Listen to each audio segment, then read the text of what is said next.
Hello everyone, what's up? I am Noore Jannat Meem and I hope that you all are keeping really cool. আজকে খুবই মজার খুবই চমৎকার একটা পড়া পড়ব। আজকে আমি আপনাদেরকে কিছু কাজ করে দেখাবো and you have to say what am I doing? আমি কি করছি সেগুলো আপনাদেরকে বলতে হবে। সো ওয়েল আজকের লেসনে বেসিক্যালি আমরা খুবই কমন কিছু হিউম্যান অ্যাক্টিভিটি দেখব যে কাজগুলো আমরা সবাই করে থাকি কিন্তু আমরা অনেক সময় জানি না যে ইংরেজিতে আমরা এগুলাকে কি বলতে পারি। তো আজকের লেসনের পর ইনশাআল্লাহ আমরা যেই কয়টা দেখবো এগুলো আমরা আর কখনো ভুলবো না। আর নেক্সট টাইম থেকে কেউ যদি এই কাজগুলো করে বা আপনি যদি এই কাজগুলো করেন আপনি জানবেন যে ইংরেজিতে এগুলোকে কী বলে। সো ওয়েল আমি যেটা করবো সেটা হচ্ছে আপনাদেরকে একটা একটা অ্যাক্টিভিটি দেখাবো আর আমরা এখানে এগুলোকে সিরিয়াল দিয়ে লিখে ফেলবো। সো অ্যাট ফার্স্ট আজকে আমাদের জন্য যেটা আছে সেটা হচ্ছে ঘুম থেকে উঠে সবার প্রথম কাজ হচ্ছে গিয়ে কি আমরা আমাদের হাতগুলোকে বলতে গেলে দুই সাইডে এরকম লম্বালম্বিভাবে দিয়ে দিই।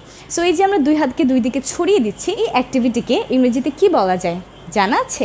এটাকে আমরা বলে থাকি স্ট্রেচিং আর্মস। কি বলি? Stretching arms. তাহলে আমরা একটু লিখে নিই। নাম্বার 1 আমাদের জন্য যেটা আছে সেটা হচ্ছে স্ট্রেচিং আর্মস।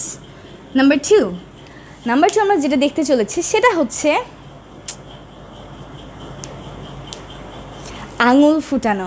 তো এই যে আমরা প্রতিদিনই বলতে গেলে আমাদের আঙুল ফুটাই, আমরা সবাইকে জানি আঙুল ফুটানোর ইংরেজিটা কি। তো আমরা যখন আঙুল ফুটাই এটাকে আমরা ইংরেজিতে বলতে পারি টু ক্র্যাক নাকলস অথবা ক্র্যাকিং নাকলস। কি বলতে পারি? CRACKING, cracking knuckles. Cracking knuckles মানে কি তাহলে? আঙুল ফোটানো। নেক্সট টাইম থেকে আপনি যদি আঙুল ফোটানো নিয়ে কিছু বলতে চান আপনি তাহলে কি দিয়ে বলবেন? Cracking knuckles. That's it. এর পরবর্তী যে অ্যাক্টিভিটিটা আছে সেটা হচ্ছে ধরুন কেউ আমাকে কোনো একটা কিছু জিজ্ঞেস করলো আর আমি পারি না, তো তখন আমি কি করব? তখন আমি একটু মাথা চুলকে একটু কনফিউজড হয়ে একটু ভাববো আশেপাশে তাকিয়ে যে আচ্ছা জানি না অ্যান্সারটা কী হতে পারে। সো এই যে একটু মাথা চুলকে ভাবা যখন আমরা কিছু না পারি তখন আমরা যে মাথা চুলকোচ্ছি এই কাজটাকে আমরা বলতে পারি স্ক্র্যাচিং হেড। কি বলবো আমরা এটাকে? Number 3 scratching head. ঠিক আছে, স্ক্র্যাচিং হেড। নাম্বার 4 আর নাম্বার 5 যেটা দেখবো আমরা সেগুলো কাইন্ড অফ সিমিলার। 1 নম্বরটা হচ্ছে যখন আমরা কিছু না পারি তখন আমরা আমাদের মাথাটাকে এরকম ডানে বায়ে শেক করি, আর যখন আমরা কিছু পারি তখন আমরা এরকম মাথাটাকে উপর নিচে নাড়াই, যার মানে হচ্ছে ইয়াস। সো যখন আমরা ডানে বায়ে আমাদের মাথাটাকে নাড়াচ্ছি এটাকে আমরা ইংরেজিতে বলি হচ্ছে শেকিং হেড। Shaking head. আর যখন আমরা উপর নিচে মাথাটা নাড়াচ্ছি যার মানে আমরা কোনো একটা কিছু পারি বা আমরা হ্যাঁ বলতে চাচ্ছি তখন আমরা বলি এটাকে নডিং হেড। ঠিক আছে, নডিং হেড, যার মানে হচ্ছে আমরা কোনো একটা কিছু পারি এর জন্য আমরা হ্যাঁ বলতে চাচ্ছি, নডিং হেড। এরপর নাম্বার 6 যেটা আছে সেটা হচ্ছে ধরুন আপনারা আমাকে কোনো একটা কথা বলেছেন আর আমি বললাম যে তাতে কি, সো হোয়াট। ঠিক আছে, তো এই টাইপের যে কথাগুলো আমরা যখন বলি তখন আমরা কি করি? এরকম একটা এক্সপ্রেশন দেখাই আর আমাদের ঘাড়গুলো একটু উপরে চলে যায়, তাই না? সো এই যে আমাদের ঘাড়টা একটু উপরে চলে যাচ্ছে এই অ্যাকশনটাকে আমরা বলে থাকি নাম্বার 6 শ্রাগিং শোল্ডার্স। ঠিক আছে, শ্রাগিং শোল্ডার্স। তো ধরুন আপনারা বলছেন যে হচ্ছে মিম ম্যাম অনেক গরিব, তো আমি বললাম যে তাতে কি।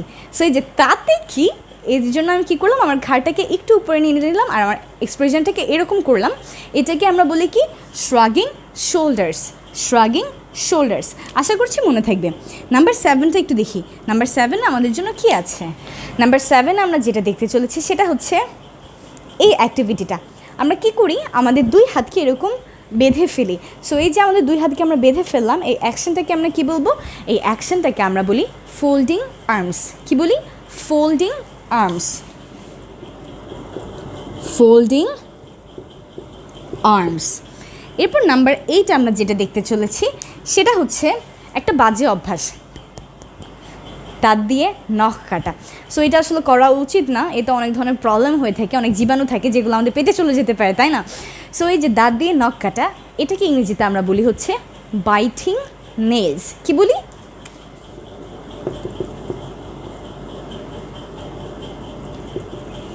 Biting nails. ঠিক আছে, তো আজকের লেসনে আমরা 8টা হিউম্যান অ্যাক্টিভিটি দেখে ফেললাম যেগুলো আমি করলাম। আর নেক্সট টাইম থেকে যদি আমি এগুলো করি আপনারা বলতে পারবেন যে আমি আসলে কী করছি। তো আমরা একবার রিভাইজ করি।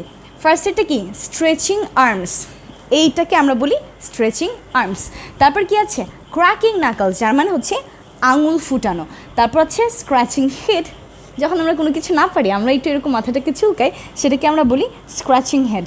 তারপর আছে শেকিং হেড, না। তারপর আছে নডিং হেড, যার মানে হচ্ছে গ্যাস বা হ্যাঁ। এরপর আছে শ্রাগিং শোল্ডার্স, তাতে কি, অথবা সো হোয়াট। এরপর আমাদের আছে ফোল্ডিং আর্মস। তারপর আমাদের আছে বাইটিং নেইলস, ঠিক আছে, যেটা একটা ব্যাড হ্যাবিট। সো ওয়েল, এই প্রত্যেকটা জিনিস কিন্তু খুবই আনকমন, সচরাচর আমরা এগুলোকে সব জায়গায় খুঁজে পাই না। এর জন্য আমরা কী করব, অবশ্যই এগুলোকে আমাদের খাতায় লিখে রাখবো। আর অবশ্যই কী করব, আমাদের ফেসবুকে যে গ্রুপ আছে 1 মিনিট ইংলিশ উইথ মিম, সেই গ্রুপে আমাদের লেসনটাকে শেয়ার করে দিব। গ্রুপের লিঙ্ক, পেজের লিঙ্ক, এরপর আমার পার্সোনাল আইডির লিঙ্ক, আপনারা যদি আমাকে ডিরেক্টলি কিছু বলতে চান সেই ক্ষেত্রে এই সব কিছুর লিঙ্ক কিন্তু দেওয়া আছে ডিসক্রিপশন বক্সে। আপনারা কিন্তু এখান থেকে লিঙ্কে ক্লিক করেই ডেস্টিনেশনে চলে যেতে পারবেন। And don't forget to share this lesson with your friends and family members. I hope to see you all real soon. I am Noore Jannat Meem and I will see you soon. আল্লাহ হাফিজ, take care. আমি Noore Jannat Meem, আপনাদের English instructor. আজকে আরও একটা ইংরেজি expression আমরা আজকের ক্লাসে শিখে নেব।